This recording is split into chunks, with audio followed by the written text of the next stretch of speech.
Il y a 6 mois, je postais ce réel sur Insta dans lequel je vous lance un défi. La saison 2 d'Expé arrive et on aimerait bien emmener l'un d'entre vous dans une aventure scientifique. Est-ce qu'il y a une question scientifique que tu t'es toujours posée? J'ai reçu plus de 300 commentaires, tous plus passionnants les uns que les autres, mais dans cet océan de réponses, il y a une question qui résonnait un peu plus que les autres. Comment les arbres communiquent entre eux? On pourrait croire qu'on embarque pour les recoins New Age d'internet, et pourtant non. La communication des arbres, c'est un sujet brûlant scientifiquement, qui est d'une complexité à se taper la tête contre le bureau, mais qui assurément a encore plein de secrets à nous révéler. Ce dont on est absolument sûr, c'est que les arbres communiquent bien avec le reste de la forêt. Rien que les fleurs en fait. The visits of insects to flowers are important both to insect and flower. Le but, c'est de communiquer visuellement et olfactivement avec les oiseaux et les insectes, mais pour cette vidéo, on va se limiter uniquement à la communication entre les arbres, pas avec d'autres espèces. Elle, c'est Suzanne Simard, et en 1991, elle fait une expérience qui va tout changer. I grew 80 replicates of 3 species: paper birch, Douglas fir, and western red cedar. I put the plastic bags over my trees, and I injected the bags with my tracer isotope carbon dioxide gases. I waited an hour. I figured it would take this long for the trees to suck up the CO2 through photosynthesis, turn it into sugars, send it down into their roots, and maybe, I hypothesized, shuttle that carbon below ground to their neighbors. I went to my first bag with the birch. I pulled the bag off. I ran my Geiger counter over its leaves. Perfect. The birch had taken up the radioactive gas. Then the moment of truth. I went over to the fir tree. I pulled off its bag. I ran the Geiger counter up its needles, and I heard the most beautiful sound. It was the sound of birch talking to fir. And birch was saying, "Hey, can I help you?" And fir was saying, "Yeah, can you send me some of your carbon? Because somebody threw a shade cloth over me." Ah, j'adore, c'est mes préfs. Elle a démontré par la méthode scientifique que le bouleau et le sapin Douglas partagent le carbone. Les bouleaux reçoivent une quantité supplémentaire de carbone provenant des sapins Douglas lorsque les bouleaux perdent des feuilles. A l'inverse, les bouleaux fournissent du carbone aux sapins Douglas qui se trouvent à l'ombre. C'est juste énorme parce que échanger du carbone, c'est échanger ce qui est le plus précieux pour un arbre. Et déjà, en soi, c'est une forme de communication. Le signal de dire « je suis en difficulté, donne-moi du carbone », c'est de la communication. Les arbres communiquent entre eux, au moins en partageant du carbone, mais ça, c'est que le sommet de l'iceberg. Aujourd'hui, on va voir comment les acacias collaborent pour se défendre des girafes, comment l'ADN des champignons aide les scientifiques à comprendre leurs connexions, et pourquoi les arbres sont solidaires. Carla ne le savait pas encore, mais on allait traverser la moitié de l'Europe pour répondre à sa question. On part pour le 3e pays le plus boisé d'Europe, direction la Slovénie. Bienvenue sur Expé. Dans cette série, je vous emmène dans les lieux les plus insolites scientifiquement de notre planète. On part pour la grande aventure de la découverte et on met la science à l'épreuve du terrain. Rejoins-moi dans ce voyage en t'abonnant à la chaîne et en me partageant en commentaire des suggestions d'épisodes.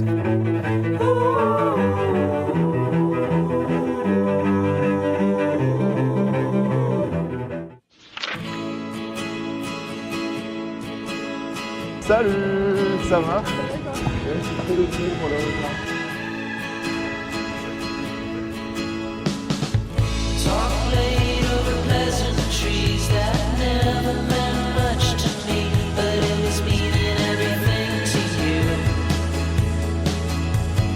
Putain, on va à Venise, genre. On va visiter.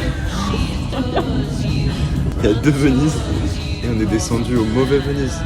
Non, on n'est pas descendu en fait. Il fallait descendre au premier Venise et là on va au 2e Venise. Et la correspondance elle part dans 20 minutes. Donc on l'a raté. Regarde, à droite il y a l'eau. Franchement, si on rate qu'un seul train avec 6 correspondances, on s'en sort bien. Bah ça c'est le train qu'on était censé prendre en fait. Ah là là. Est-ce que c'était pas la meilleure idée du monde de rater ce train? On va en Slovénie, ça tourne mal, on est à Venise.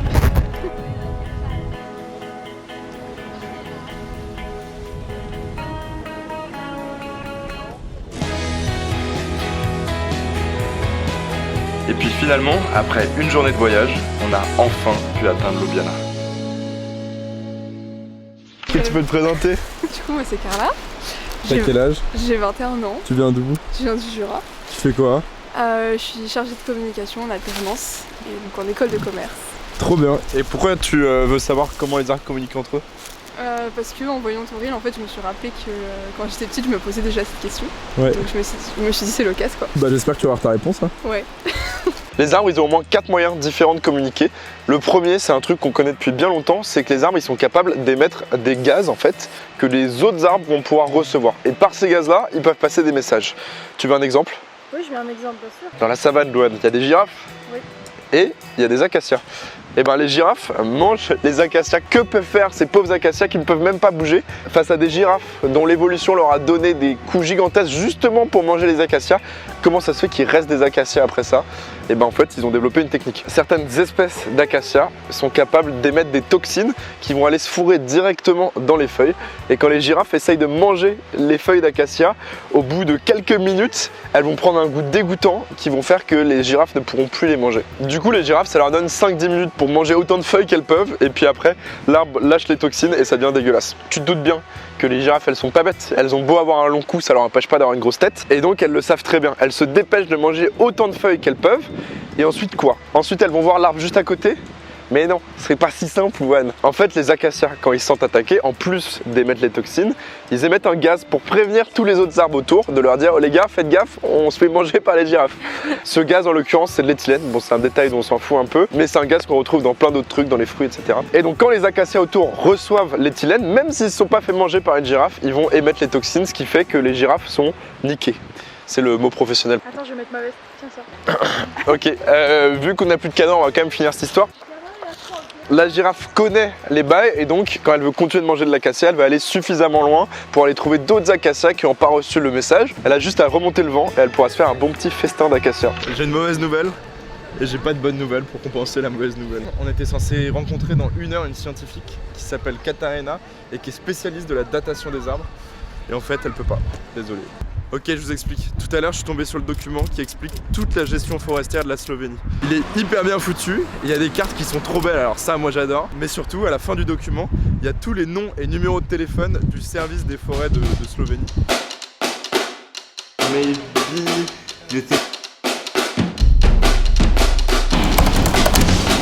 Bon, en 2 heures, on a pas mal progressé. J'ai appelé tous les numéros de téléphone dessus et ils m'ont mis en contact avec une scientifique qui s'appelle Oika Krayer et c'est genre la spécialiste genre exactement de notre domaine. J'espère juste qu'elle va me répondre, je lui ai écrit un mail du coup et ça prouve que le harcèlement ça marche. Bah du coup je suis allée dans le musée d'histoire naturelle. Du coup elle m'a donné le numéro de la botaniste du musée. Les arbres ont un deuxième moyen de communiquer.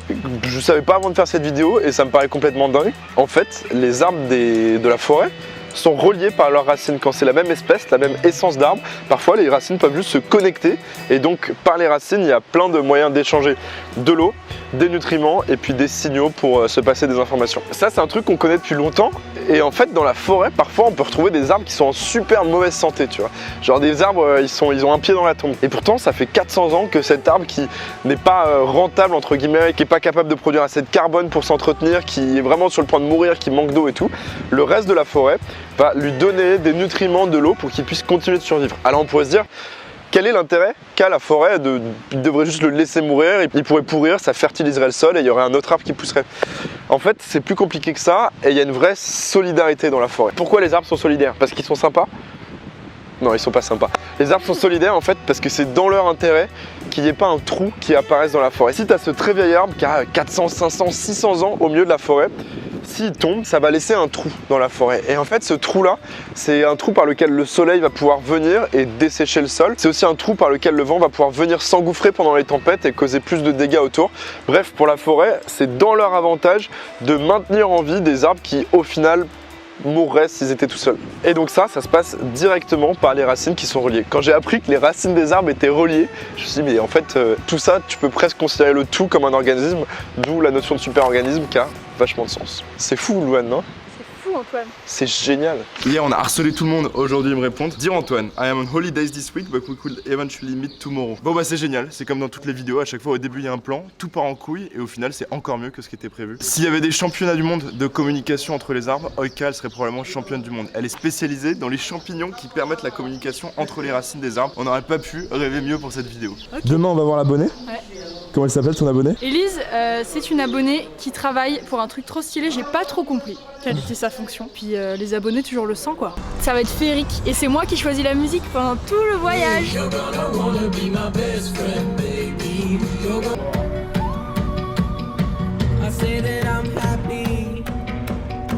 I say that I'm happy, but no, no, no, no, no, no, no. I still wanna be your favorite boy. I wanna be the one that makes sure that the one you think about as you lie awake. And I can't wait to be your number one. Salut! Salut, enchantée. Comment tu t'appelles? Je m'appelle Élise Et qu'est-ce que tu fais en Slovénie? et je suis là pour un stage dans les montagnes. Je m'occupe pour une destination de montagne pour qu'ils obtiennent un écolabel. C'est quoi tes études? Je suis en étude de gestion durable des territoires de montagne. Mais trop bien, tu vas connaître tous les arbres.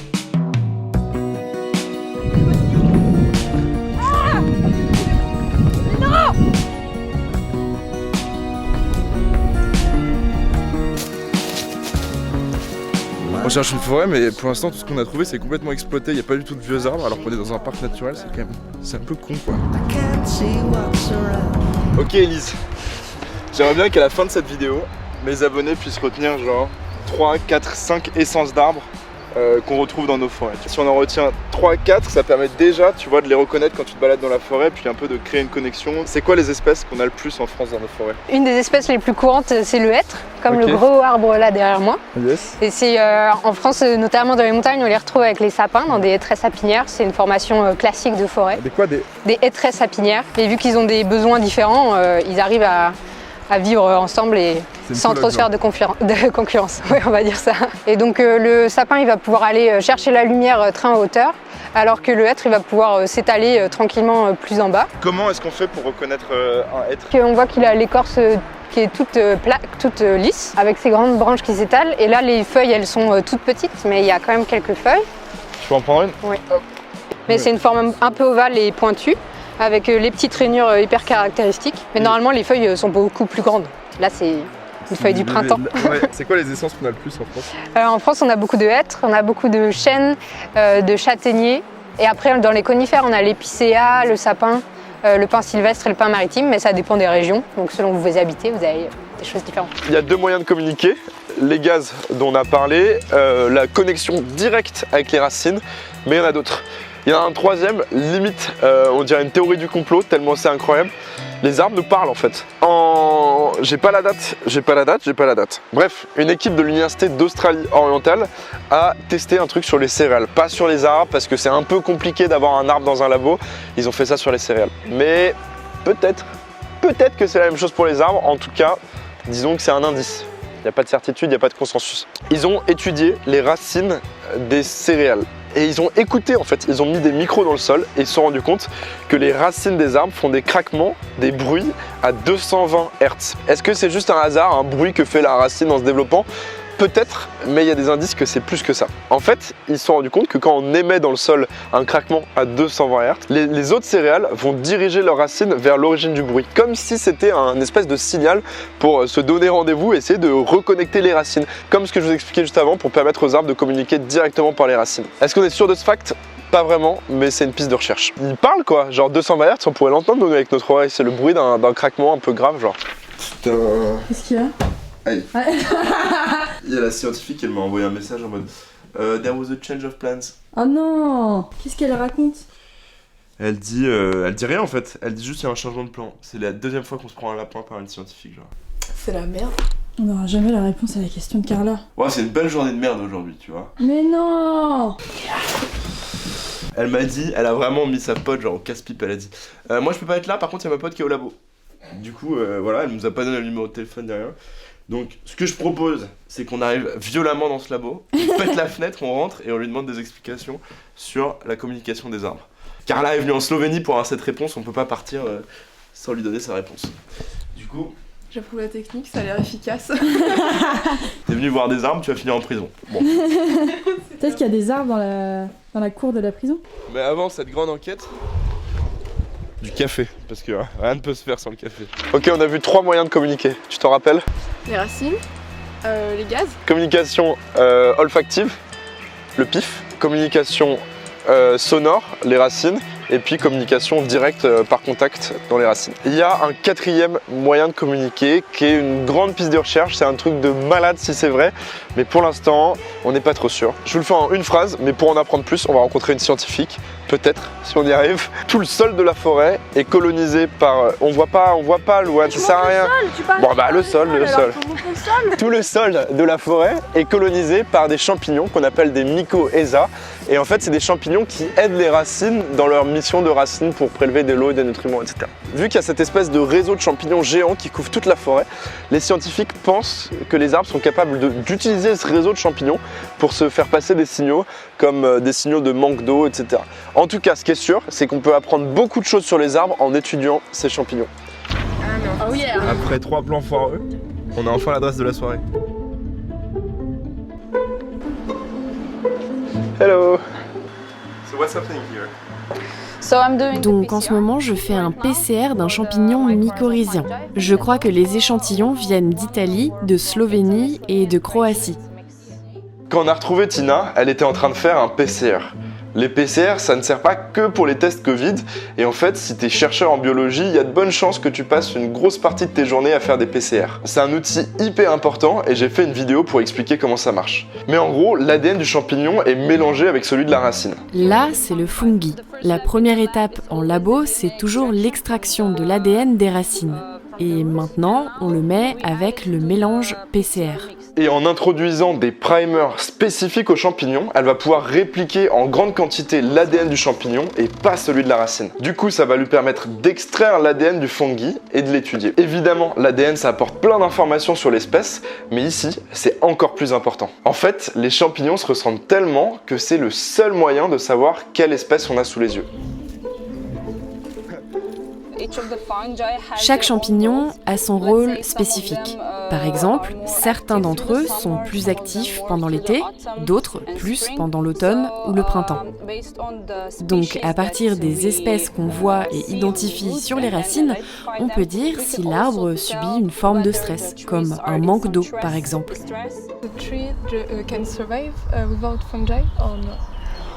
Le fungi va apparaître parce que l'arbre est dans le sol.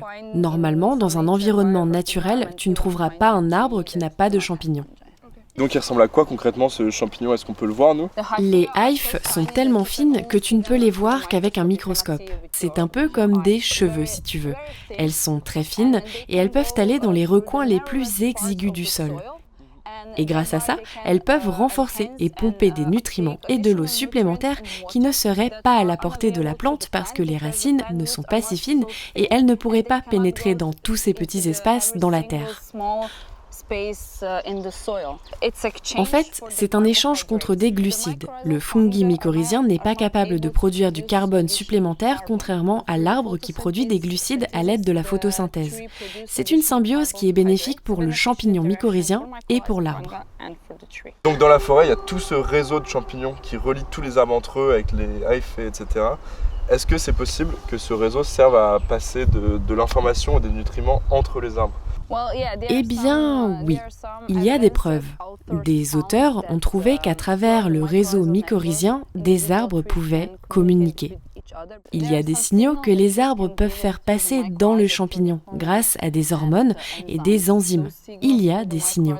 Ces signaux peuvent voyager d'un arbre à un autre dans le réseau mycorhizien, mais c'est dur à expliquer et c'est encore plus dur à prouver. Il y a tellement de choses à prendre en considération.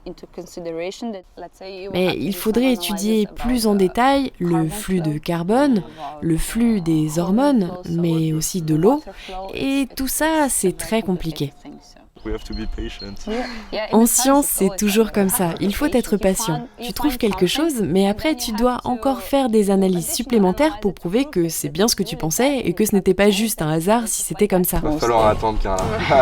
Malheureusement, c'est déjà pas mal. Et je crois que cette partie de la forêt, le sous-sol, eh bien c'est toujours très... Enfin, il y a encore tellement de choses à apprendre.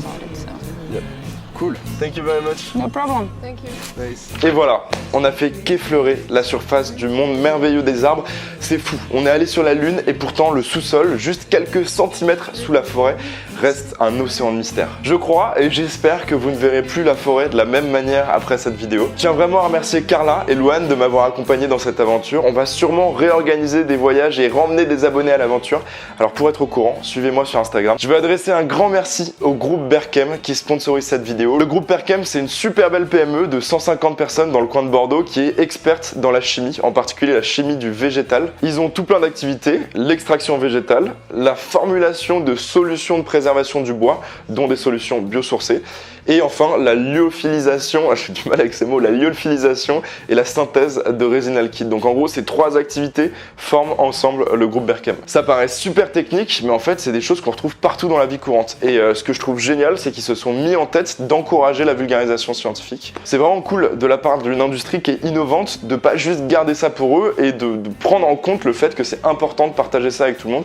Donc merci de vous intéresser à la vulgarisation. Ils m'accompagnent sur la série XP et ils lancent leur propre chaîne de vulgarisation. Si vous demandez comment on envoie de la nourriture dans l'espace ou pourquoi on peint la tour Eiffel, c'est sur leur chaîne que ça se passe.